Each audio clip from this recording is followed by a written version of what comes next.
अगर आपकी बाइक का इंश्योरेंस खत्म हो चुका है और डेली आपको आपकी बाइक को घर से निकालना पड़ता है तो बिल्कुल भी लापरवाही मत करना। आपके वाहन का इंश्योरेंस करना काफ़ी ज़रूरी है। अगर आपने किसी भी कारणवश अभी तक अपने वाहन का इंश्योरेंस नहीं किया है तो मैं आपको बता दूं कि अब आपको आपकी गाड़ी का इंश्योरेंस कराने के लिए कहीं पर भी आपको जाने की ज़रूरत नहीं है। अब आप खुद से ही ये काम घर बैठे खुद ही कर सकते हैं। कई बार क्या होता है कि आपको आपकी बाइक का इंश्योरेंस कराने के लिए एजेंट के पास जाना पड़ता है। अधिकतर लोगों को यही लगता है कि बाइक का इंश्योरेंस सिर्फ एजेंट ही करता है। अब देखो, एजेंट के पास जाकर अपनी बाइक का इंश्योरेंस करा रहे हो तो सबसे बड़ा नुकसान आपको क्या होता है कि एजेंट का उसमें कमीशन लगा हुआ होता है। फॉर द एग्जाम्पल, अगर आपकी बाइक का इंश्योरेंस 900 रुपये का है तो कम से कम 1300-1400 रुपये आपसे एजेंट ले ही लेगा।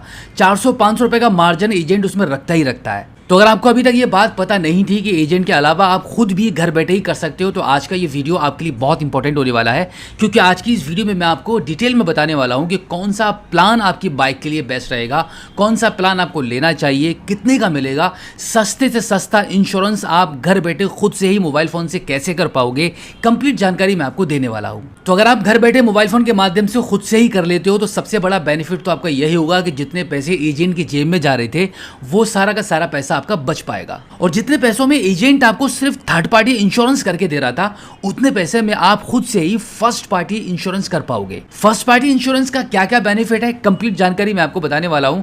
देखो, थर्ड पार्टी इंश्योरेंस आपको बिल्कुल भी कभी भी नहीं लेना चाहिए, क्योंकि थर्ड पार्टी इंश्योरेंस होता है चालान से बचने के लिए, पुलिस से बचने के लिए, जिसमें आपका कोई बेनिफिट नहीं होता है। अगर आपकी बाइक से किसी का एक्सीडेंट हो जाता है या आपके साथ किसी का एक्सीडेंट हो जाता है तो सामने वाली बाइक का जो भी नुकसान हुआ होगा उसकी भरपाई हो जाती है थर्ड पार्टी प्लान में। आपका नुकसान होता है, आपकी बाइक का नुकसान होता है, उसका कोई भी कवर उसमें नहीं होता है। तो आज की इस वीडियो में डिटेल में मैं आपको बताने वाला हूं कि थर्ड पार्टी में क्या क्या सर्विसेज मिलती हैं और फर्स्ट पार्टी इंश्योरेंस में क्या क्या आपको मिलता है, कितने का पड़ता है, कितना बेनिफिट, कितना डिस्काउंट, सब कुछ कंप्लीट जानकारी मिल रही है। तो वीडियो में लास्ट तक मेरे साथ बने रहना, वीडियो बिल्कुल भी स्किप मत करना। बहुत काम की जानकारी दे रहा हूँ, बहुत ही इंपॉर्टेंट वीडियो है। तो आपकी बाइक या स्कूटी का इंश्योरेंस करने के लिए आपको क्या करना है, आज की इस वीडियो में मैंने आपकी सहायता के लिए एक लिंक दिया है, उस लिंक पर आपको क्लिक करके ही इंश्योरेंस कर लेना है। तो अब देखो, इसके लिए आपको क्या करना है, इस वीडियो के डिस्क्रिप्शन में मैंने आपकी सहायता के लिए एक लिंक दिया है, उसी लिंक पर क्लिक करके आपको अपनी बाइक या स्कूटी का इंश्योरेंस करना है। तो जैसे ही आप लिंक पर क्लिक कर दोगे तो कुछ इस प्रकार से आपकी मोबाइल फोन की स्क्रीन पर ये वेबसाइट ओपन हो जाएगी, जहां पर आपको सबसे पहले यहाँ पे आप देख सकते हैं एंटर योर बाइक नंबर लिखा हुआ है। यहाँ पर आपको अपनी बाइक या स्कूटी के नंबर को एंटर करके व्यू प्राइसेस वाले ऑप्शन पर क्लिक कर देना है। अब आपके मोबाइल फोन की स्क्रीन पर आपकी बाइक या स्कूटी का सबसे पहले आपका मॉडल नंबर निकल कर सामने आ जाएगा। आपकी बाइक या स्कूटी की आईडीवी वैल्यू क्या है वो वैल्यू यहाँ पर आपको दिख जाएगी। एडिट वाले ऑप्शन पर क्लिक करके इस वैल्यू को आप घटा बढ़ा भी सकते हैं, बढ़ाएंगे तो उसी हिसाब से आपका प्रीमियम भी बढ़ जाता है। अब यहाँ पे हम बात कर लेते हैं कि कौन सा प्लान आपके लिए बेस्ट है और कौन कौन से प्लान यहाँ पे चल रहे हैं। अब देखो, सबसे पहले आपको प्लान टेन्योर चूज करना है कि आप अपनी बाइक का, स्कूटी का कितने समय के लिए इंश्योरेंस करने वाले हो। तो यहाँ पर आपको 3 ऑप्शन मिलते हैं, पहला 1 ईयर, 2 ईयर और 3 ईयर। तो यहाँ पर मैं 1 ईयर वाले ऑप्शन को चूज कर लेता हूँ, अमूमन लोग इसी को चूज करते हैं। तो अब देखो, प्लान टेन्योर चूज करने के बाद अब आपको कौन सा इंश्योरेंस लेना चाहिए, कौन कौन से इनके प्लान है, यहाँ पर आप देख सकते हैं 2 प्रकार के प्लान होते हैं। पहला रहता है कॉम्प्रिहेंसिव प्लान, जिसको फर्स्ट पार्टी प्लान बोलते हैं, और दूसरा है थर्ड पार्टी प्लान। अब इन दोनों में से कौन सा प्लान आपके लिए सूटेबल है वो जानकारी मैं आपको देने वाला हूं। यहां पर हम जो इंश्योरेंस कर रहे हैं वो एक्को कंपनी का इंश्योरेंस कर रहे हैं। कॉम्प्रिहेंसिव प्लान में आप देखेंगे यहां पर आपको आपकी बाइक अगर डैमेज हो जाती है तो उसका आपको कवर मिलता है। इसी के साथ में अगर आपकी बाइक से किसी दूसरे की बाइक से कोई टक्कर हो जाती है, कोई डैमेजिंग हो जाती है तो वो भी इसमें कवर होती है, आपकी जेब से कुछ भी नहीं लगेगा। अब यहाँ पे हम मोर डिटेल वाले ऑप्शन पर क्लिक करके भी जान लेते हैं कि कॉम्प्रिहेंसिव प्लान में और भी क्या क्या सर्विसेज यहाँ पर आपको मिलेंगी। सबसे पहले तो आपको यहाँ पे ये सर्विस मिलती है कि अगर आपकी बाइक से एक्सीडेंट हो जाता है और आपकी बाइक में जो भी डैमेजिंग होती है उसका भी कवर है, वो भी सब आपका रिपेयर करके दिया जाएगा। साथ ही साथ में अगर आपकी बाइक फायर के चपेटे में आ जाती है, यानी कि आपकी बाइक में अगर आग लग जाती है तो इस कंडीशन में भी आपको इसका कवर मिलेगा। साथ ही साथ में अगर आपकी बाइक चोरी हो जाती है तो चोरी का भी यहाँ पे कवर दिया गया है। और इसी के साथ यहाँ पर एक और सबसे बड़ा बेनिफिट मिलता है इस प्लान में आपको कि अगर नेचुरली अर्थक्वेक वगैरह में आपकी बाइक का कोई भी डैमेजिंग हो जाती है, कोई भी नुकसान हो जाता है तो वो भी इसमें कवर रहेगा। इसी के साथ अगर हम थर्ड पार्टी के बारे में बात करें तो यहाँ पे third party injury and death के बारे में बताया गया है कि मेडिकल एक्सपेंसेस, यानी कि आपकी बाइक से किसी अदर की बाइक के कोई भी एक्सीडेंट होता है और सामने वाले को आपकी बाइक से चोट आ जाती है या कोई भी इंजरी हो जाती है तो उसका भी मेडिकल एक्सपेंसेस यहाँ पे कवर किया जाएगा। और इसी के साथ थर्ड पार्टी प्रॉपर्टी का जो भी डैमेजिंग हुआ होगा वो सब इसमें कवर होगा, आपकी जेब से कुछ भी नहीं लगेगा। अब देखो, इस प्लान में क्या कवर्ड नहीं होगा वो भी एक बार समझ लीजिएगा। नॉन एक्सीडेंटल डैमेज, जो डैमेजेस ऐसे हैं जो एक्सीडेंटल के थ्रू नहीं हुए हैं वो इसमें कवर्ड नहीं होंगे। और इसी के साथ में अनलॉफुल यूज, जैसे अगर आप बिना लाइसेंस के ड्राइव कर रहे हैं, ट्रैफिक रूल्स को तोड़ते हैं या फिर आप अल्कोहल या ड्रग्स के थ्रू पकड़े जाते हैं, तो इस कंडीशन में इस इंश्योरेंस में ये सब कवर नहीं होगा। तो ये थे इतनी सारी सर्विसेज आपके कॉम्प्रिहेंसिव प्लान में। अब हम बात करते हैं थर्ड पार्टी प्लान में। थर्ड पार्टी प्लान में कौन कौन सी सर्विसेज आपको मिलती हैं। थर्ड पार्टी प्लान तो बेसिकली आप समझते ही होंगे इसमें कौन कौन सी सर्विस मिलती है। मैं एक बार फिर भी आपको बता देता हूं।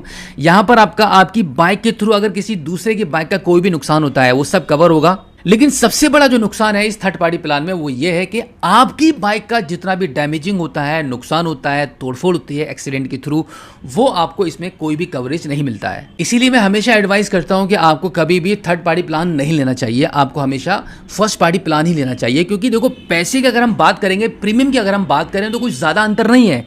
आप यहाँ पे देख सकते हैं जो कॉम्प्रिहेंसिव प्लान है, फर्स्ट पार्टी प्लान है, वो यहाँ पे मात्र 1008 रुपये का पड़ रहा है। और अगर हम थर्ड पार्टी प्लान के बारे में बात करें तो लगभग 700 कुछ का पड़ता है, 714 या कुछ का पड़ता है। तो यहाँ पर प्रीमियम अमाउंट में कुछ ज़्यादा अंतर नहीं है, बट छोटे से अमाउंट के अंतर में आप अपना बड़ा नुकसान कर लेते हैं। तो यहाँ पर मैं कॉम्प्रिहेंसिव प्लान को चूज़ कर लेता हूँ और इसी के साथ मैं यहाँ पे कंटिन्यू करता हूँ।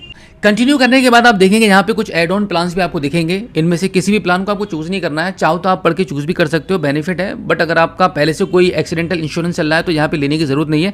तो फिलहाल हम इसको दोबारा से कंटिन्यू कर देते हैं। कंटिन्यू करने के बाद अब यहाँ पर आपको आपकी कुछ पर्सनल इन्फॉर्मेशन फिल करनी होती है, जैसे कि आपका पूरा नाम यहाँ पर आ जाएगा एंड देन यहाँ पर आपकी ईमेल आईडी एंटर करेंगे, यहाँ पर आपका मोबाइल नंबर, यहाँ पर आपका एरिया पिन कोड नंबर, और उसके बाद आप इसको कंटिन्यू कर देंगे। कंटिन्यू करने के बाद अब आपके नंबर पर एक ओटीपी आएगा। ओटीपी एंटर करने के लिए आप इसको अलाउ कर दीजिए, ओटीपी एंटर हो जाएगा। उसके बाद आप देखेंगे अभी हमने जो फर्स्ट पार्टी प्लान चूज किया था उसका इंक्लूडिंग जीएसटी जो अमाउंट बन रहा है वो 1190 रुपए का बन रहा है। अब इस पेमेंट को हम करने वाले हैं, तो पे नाउ वाले ऑप्शन पर क्लिक करेंगे। तो अब देखो इस पेमेंट को करने के लिए यहाँ पे मल्टीपल ऑप्शंस आ रहे हैं, बट सबसे ईजी रहेगा कि आप यूपीआई के माध्यम से पेमेंट कर लो। तो यहाँ पर मैं फोन पे वाले ऑप्शन को चूज करके फटाफट इस पेमेंट को डन कर देता हूँ। पेमेंट करने के बाद अब अगला ऑप्शन आ जाएगा आपके मोबाइल फोन की स्क्रीन पर आपकी केवाईसी करने का। तो यहाँ पर आप देखेंगे पेमेंट हमारी यहाँ पे कंप्लीट हो चुकी है। हम अब जैसे हम अपनी केवाईसी यहाँ कंप्लीट कर देंगे, पॉलिसी हमारी जारी हो जाएगी। तो केवाईसी करने के लिए स्टार्ट केवाईसी वाले ऑप्शन पर क्लिक करके फटाफट हम अपनी केवाईसी को कंप्लीट कर देते हैं, जहां पर हमें अपने कुछ डॉक्यूमेंट्स अपलोड भी करने पड़ते हैं, जैसे कि हमारा ड्राइविंग लाइसेंस हो गया या फिर पैन कार्ड हो गया। केवाईसी सक्सेसफुली कंप्लीट करने के बाद आप देखेंगे आपके मोबाइल फोन की स्क्रीन पर कांग्रेचुलेशंस का ये मैसेज मिल जाएगा, आपकी पॉलिसी जारी हो चुकी है। पॉलिसी आपको आपकी मेल पर भी प्राप्त की जाती है और इसी के साथ एक्यो के एप्लीकेशन को प्ले स्टोर से इंस्टॉल करके आप लॉगिन कर लेंगे तो वहां पर भी आपके इंश्योरेंस की कंप्लीट डिटेल आपको मिल जाती है। तो देखा आपने कितने ही सिंपल तरीके से मात्र 5 से 10 मिनट के अंदर अंदर आप खुद से ही अपनी बाइक या स्कूटी का इंश्योरेंस कर सकते हो। एक बार आपने खुद से इंश्योरेंस करना सीख लिया तो आज के बाद आपको कभी भी किसी भी एजेंट के पास जाने की बिल्कुल भी जरूरत नहीं पड़ेगी। मैं खुद अपने परिवार में जितनी भी बाइक और स्कूटी हैं सबका इंश्योरेंस घर बैठे खुद ही कर लेता हूँ। तो जितना पैसा एजेंट की जेब में जा रहा था वो सारा बचता है, और उतने ही पैसे में जितना एजेंट ले रहा था थर्ड पार्टी इंश्योरेंस का, उतने पैसों में फर्स्ट पार्टी कॉम्प्रिहेंसिव इंश्योरेंस मुझे मिल रहा है। तो ये सबसे बड़ा बेनिफिट है, आपका पैसा भी बच रहा है और सर्विसेज भी आपको ज़्यादा मिल रही है। तो उम्मीद करता हूँ कि आज की इस वीडियो में जो जानकारी मैंने आपके साथ शेयर की है, आई होप आपको काफ़ी अच्छी लगी होगी। इसी के साथ आपसे रिक्वेस्ट है कि इस वीडियो को देखने के बाद दूसरों तक शेयर ज़रूर कर देना, ताकि आपके एक शेयर करने से किसी के पैसे बच पाएँ और किसी को ज़्यादा सर्विसेज भी प्राप्त हो पाएँ। तो फिलहाल आज की इस वीडियो में इतना ही। मिलते हैं आपसे किसी और एक अगली वीडियो में एक नई जानकारी के साथ, एक नई अपडेट के साथ और एक नए जोश के साथ। तब तक के लिए जय हिंद।